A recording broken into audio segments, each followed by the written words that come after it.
His Excellency, the second Deputy President of the Republic of Kenya, for an address. Karibu sana.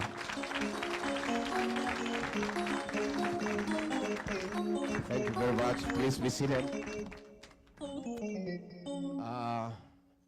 Our bishops, the House of Clergy, the organizing committee led by Gikonyo, and all the great people from home.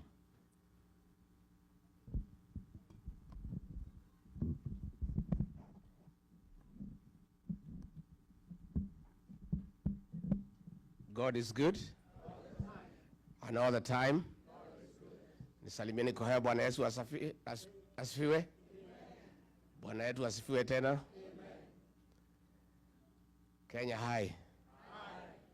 Hi, cousins. Cousins, hi. Hi, bros. Hi, sis. Hi, mashemeji. Hi, Boston. Thank you very much. Our bishops, we are very delighted. And the Kenyan people who are here, we feel very honored that you took time from your very busy schedule and engagements to come and meet us. We are really honored and feel very privileged. We don't take it for granted. We know how busy you are. And the fact that you have taken time to come and have an engagement with us, we feel very honored and very delighted. Since I arrived in the States last week, I started in Seattle, now I'm here. I want to tell you, in my whole life, I've never felt this pampered and spoiled. Watu wananichunga kama mtoto. Ingia hii gari, tunaenda pahali ni 7 minutes, hata sijui ni wapi. Naambiwa tumefika, shuka. Huyu anaitwa fulani. Saa ya kukula imefika. Unataka kulala saa ngapi? Unataka kukula nini? Ndio hii. Unataka kuoga? Unataka maji moto ama baridi? I've never felt so loved. The love and affection you people have shown me and my wife, we feel very indebted, and we feel we are in the right place. Tumeshukuru sana. Yesterday we had a good meeting with some business people. Later on we had a barbecue in Webster kwa jamaa moja anaitwa Madhu. Tukakuta hako na ploti kubwa. Tukamwambia tukatie kidogo hata 100 by 50. And the guy is living well there, and he was saying it's a village, but it's a good place. Today we were in church in St. Stephen, and it was great. Now we are here to engage with Kenyans, and these are Kenyans from all communities. You know, back home, our detractors are accusing me of only talking to my people from the mountain. That is not true. I came here to engage Kenyans, but as I engage Kenyans, I also come from somewhere. So along the way, utapata watu ya nyumbani mukoroge lugha kidogo. But we are here for Kenya. Kenya is a great country. And I want to disagree with, I heard Akina Musalia saying, ati nimekuja hapa kuharibu jina ya Kenya, kusema things are not working. Now, Kenya is a good country. And nobody has any issue with Kenya. We have a problem with bad leadership. And that's what we are discussing. And I think it's dishonest for Musalia to expect me to come to the States to cheat people that things are working when they know they are not working. I don't need to tell you Shah is not working. You already know. So you are the ones who is taking care of your parents back home. You know it's not working. Is it working? I don't need to come here and cheat you that the cost of living is manageable. I cannot. I will be a very dishonest person. Because you already know that the shopping you used to do for your parents was 10,000 before Ruto became president. Today you need to spend 30,000 to do the same shopping. True or false? So I want to tell leaders back home, me, I'm a truthful man in Kenya and abroad. And I don't think, I think it's unfair. It's unfair for people back home to expect me to change my character simply because I'm in the United States. I've been truthful in Kenya. I will remain truthful in the US. And when I go back, I will even be more truthful because you'll have told me a lot of things. Ni mzuri tuheshimiane na tuheshimu wa Kenya. I think it is lack of respect for the Kenyan people to tell any Kenyan today that things are working. Last week when we were here, fuel prices shot for diesel by 8 shillings and petrol 9 shillings. And it has a ripple effect. The matatu people will have to increase their fare. Those with the factories will have to increase the cost of consumer products. So we cannot come here and pretend so that we look nice, that we love our country, we are so patriotic, we come here and lie to the people. Oh, nyumbani mambo iko mzuri, kila kitu iko sawa sawa. Oh, economic growth 9%, hakuna shida, watoto wote wanafurahi, hata hakuna mtu nauliza hawa, wanacheka tu kwa barabara, hata polisi wakiwapata wanawapatia maua. You want us to come and tell those kind of lies?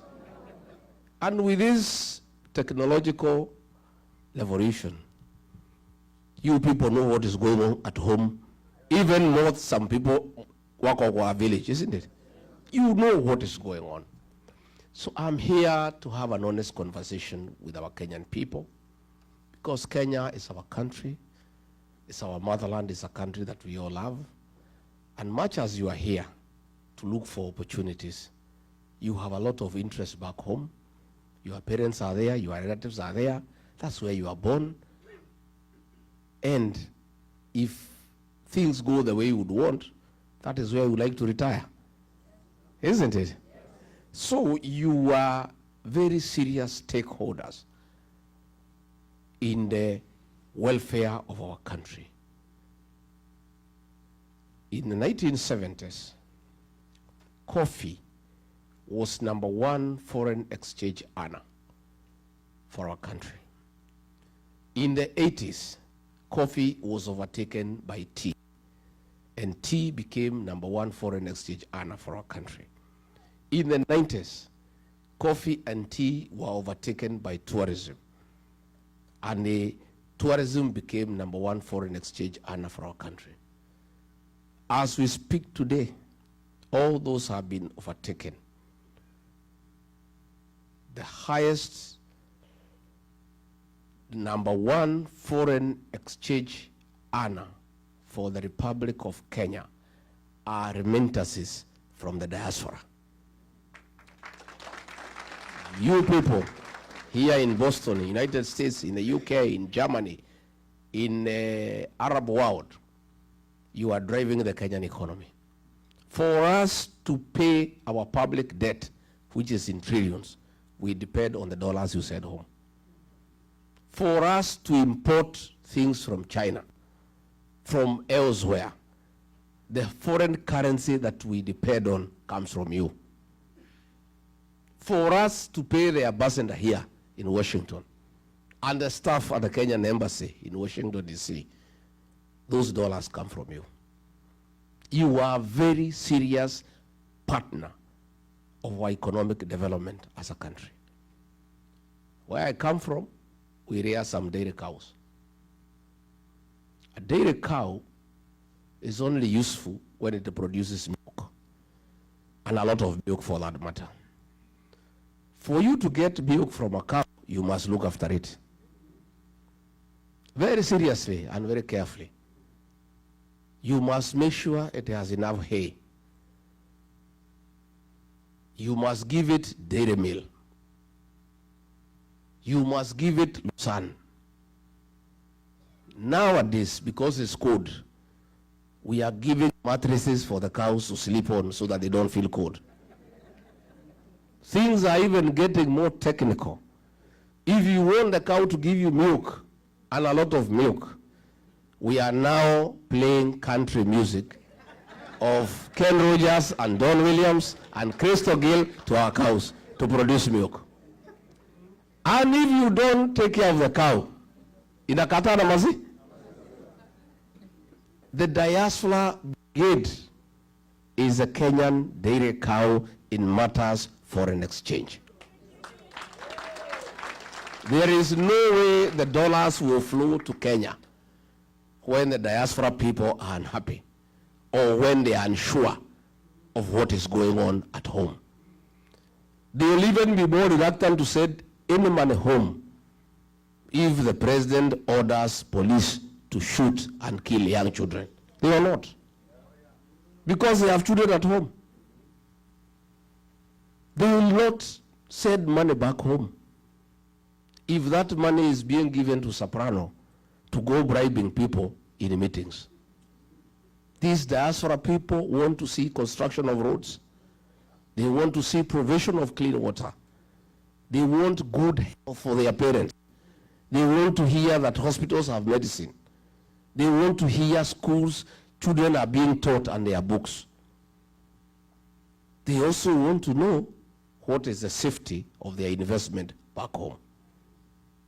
These people here are reluctant to send money home after the money has been taxed here in America for it to be taxed again in Kenya.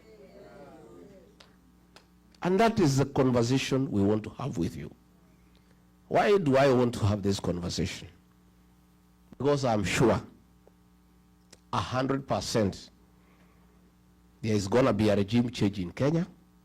We are going to have a new government, and we want to start preparing our partners in the new administration. Yeah? There is no need for us to wait when we have sent Ruto home, then I start coming to ask you how we can work together. Since we are sure ataenda nyumbani. Yeah? Kwani hapa ni one term? Hapa ni one term? What do you mean? Here in the States? In Boston? It's one term? Let me test nione kama ni kwa term. Aya, Harambee. Wewe Ruto. Wewe Kasongo. Wewe Kaongo. Wewe Zakayo. Wewe mtu ya kutenga. Wewe harabu shamba. Wewe mwizi. Wewe muuaji. Aende asiende? Atembee asitembee? No, nimekubali hapa ni one time.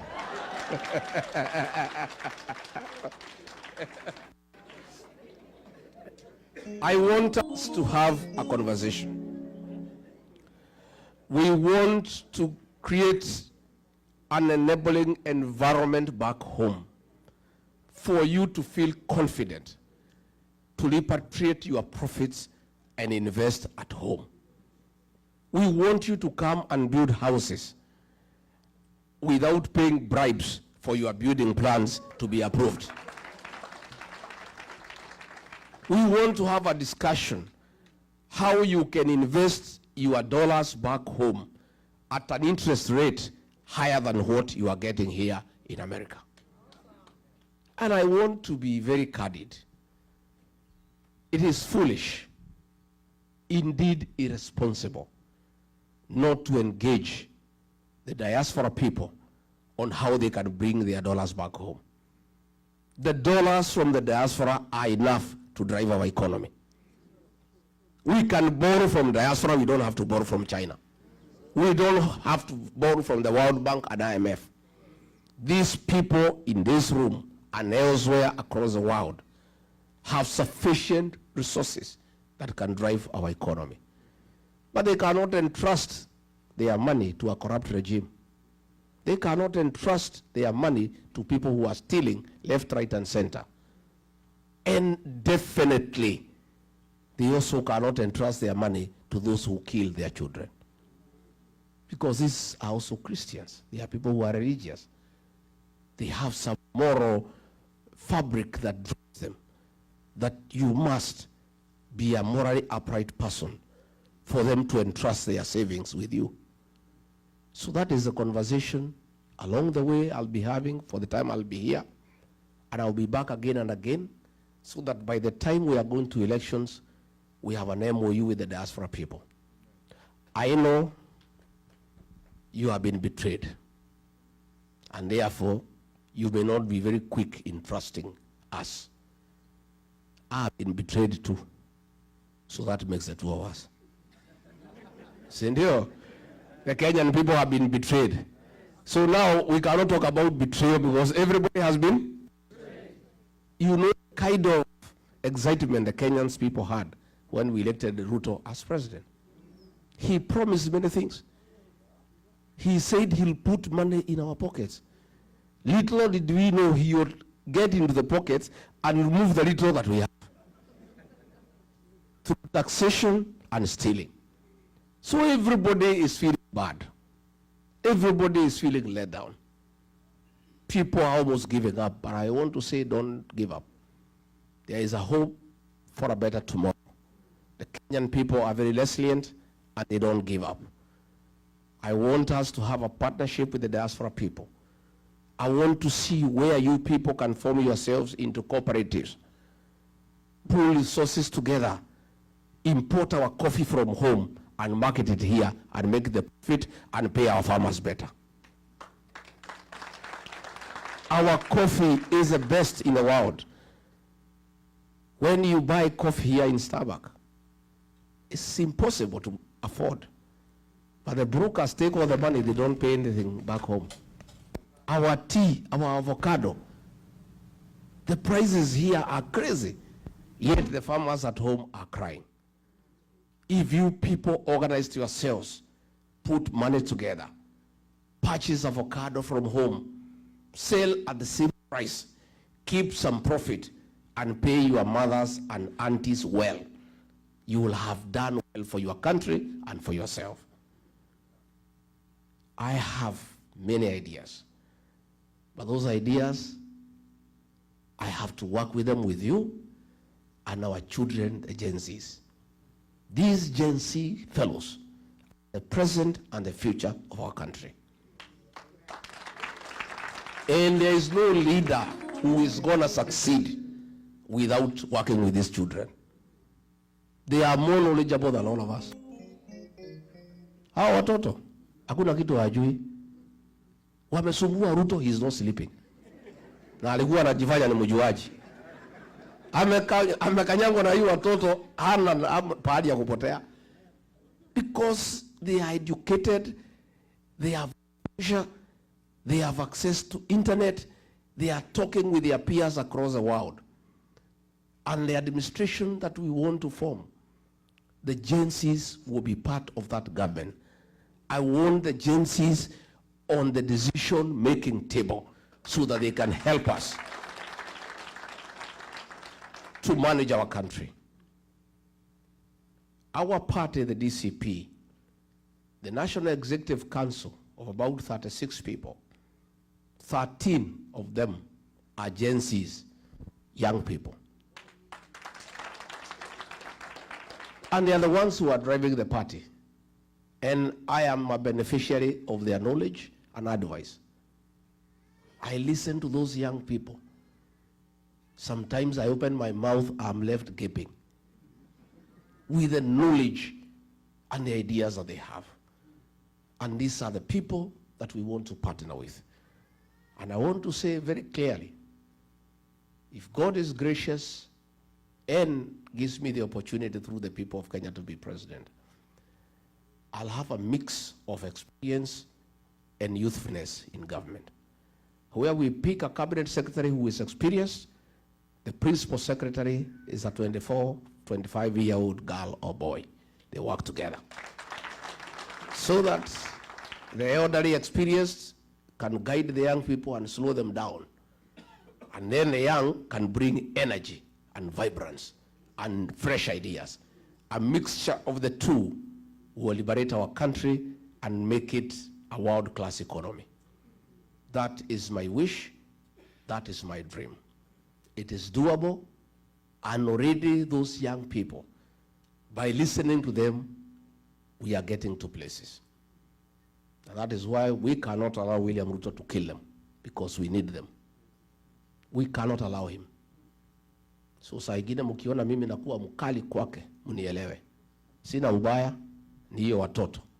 You know, as Deputy President, When he made a decision that those young children should be killed, I said no. And when he ordered for them to be shot, I called a press conference in Mombasa when I was in office, and I told him off. Do you remember? Yes. And that's where my problems with him started. And he said he cannot work with me because I am disobedient and have admonished him in public.